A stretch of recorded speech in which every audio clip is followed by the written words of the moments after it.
Buenos días a todos.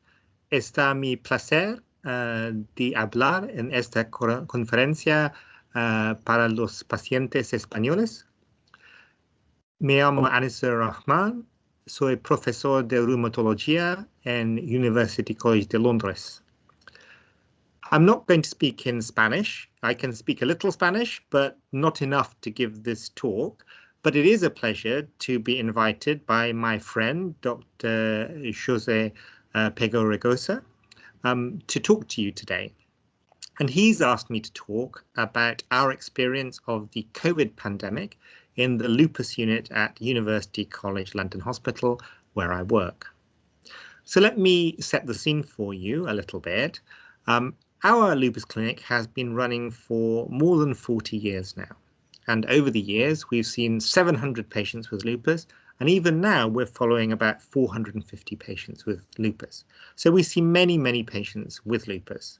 Usually, we have a clinic for those patients once every week on a Monday. And we see the patients then. And sometimes we have to admit patients and give them inpatient treatment. And we do all their regular tests. Typically, we'll see patients every 3 months to 6 months. So that was how things were going until March last year. And that was when the pandemic started here in the United Kingdom. Now, I have to say that we were not well prepared. Maybe we should have been well prepared because we had seen the news from Italy and we had seen the news from Spain. But perhaps our government wasn't prepared enough because it all came as a really big surprise to us. In the middle of March 2020, we suddenly realized that everything was going to change. Everything was going to change very, very suddenly, maybe even overnight it was going to change. We were called to meetings where they said there were going to be many, many patients with COVID in our hospital and that all our clinics would change as well. So we had to change to telephone clinics. We were not allowed to see any patients in the hospital. Furthermore, many of us were sent to work on the front line in the wards with the COVID patients, which was different for me because I hadn't done that sort of work for a long, long time. So I went to work on a COVID ward and, there were many difficult experiences. I'm sure you had the same things in Spain. And as for the lupus patients, we had to find a completely different way of working. So we couldn't see any patients in the hospital at all. We had to do everything by the telephone. And we were lucky because 1 year before this, our hospital had changed to a fully electronic system of notes. So in our hospital, we don't write anything down anywhere anymore. Every patient has an electronic record. And when you see a patient, you type the details into the electronic record. You don't write anything. And it was fortunate that this had happened because when we started the pandemic, it was possible for us to do most of our work even from home. You could phone patients, you could access their record through the internet, and you could run the consultation almost as if you had been in the hospital. There are lots of things you couldn't do. You couldn't examine the patients, you couldn't do any blood tests from the patients or anything like that, but you could do a consultation. Now, this was hard. It was very, very different to what we were used to. Initially, we didn't like it, and the patients probably didn't like it as much either, but it was safer.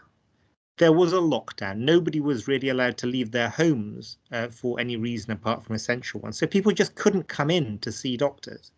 So this was definitely better than nothing. And we were very lucky in our hospital that we could do this. It was estimated that we managed to do 80% of our normal work over the telephone during the 3 months from March till June of 2020, when it was not possible to see any patients in the hospital.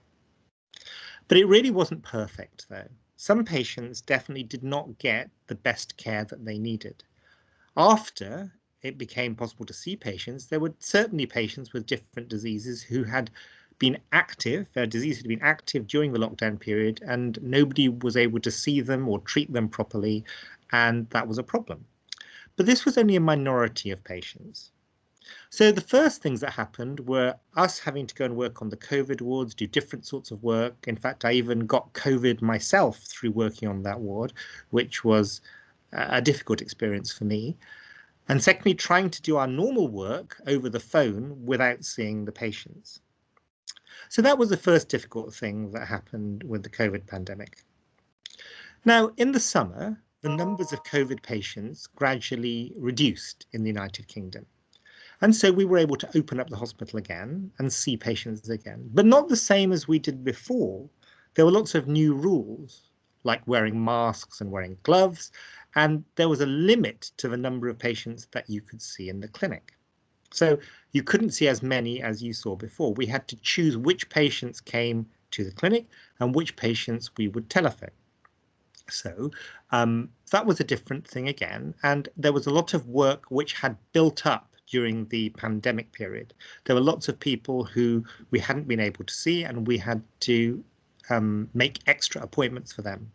So we started to work very hard to try and catch up with the work which had not been done before. So even after the initial pandemic, life became quite stressful for us. Our hospital is a big teaching hospital, so we teach many medical students, and that was different as well because medical students weren't allowed to come into the hospital for a long period, and even when they were allowed, we can't teach many of them at the same time. So that experience is also very different for us now. Then, just before Christmas, something new happened. You may have heard of what's called the Kent variant, or the British variant, a new type of COVID, which started in the United Kingdom. This type of COVID was much more infectious, and it led to a huge second wave of COVID in our country, which was in January. Now, I don't want to get too political in this talk. I don't really like our government that we have at the moment, and I didn't like Brexit. I don't support them at all. And I think that the government did make mistakes in terms of locking down the country and doing things too late. And that's why the United Kingdom probably has had a bigger penalty from COVID than many other countries in 2020, and more deaths and more distress and so on. So, you know, I don't know if things could have been better, but things were quite bad last year. Certainly in January this year, things were very bad. There were large numbers of cases and deaths, and the intensive care units were full again. On this occasion, though, we managed to continue seeing our patients. We never shut our clinics. We managed to continue seeing our clinics and seeing the patients in the clinics. One thing that we had been worried about, and that patients had been worried about as well, would be whether patients with lupus would suffer more from COVID, that they would have worse COVID than other people because of the medications they were taking. We didn't find that. In the United Kingdom, we didn't find that lupus patients had worse COVID than other people.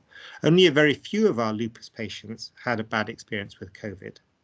I don't know why that is. I think it's probably because they were very strict about shielding, about staying at home and keeping away from other people and avoiding their risk of COVID. I think that was why.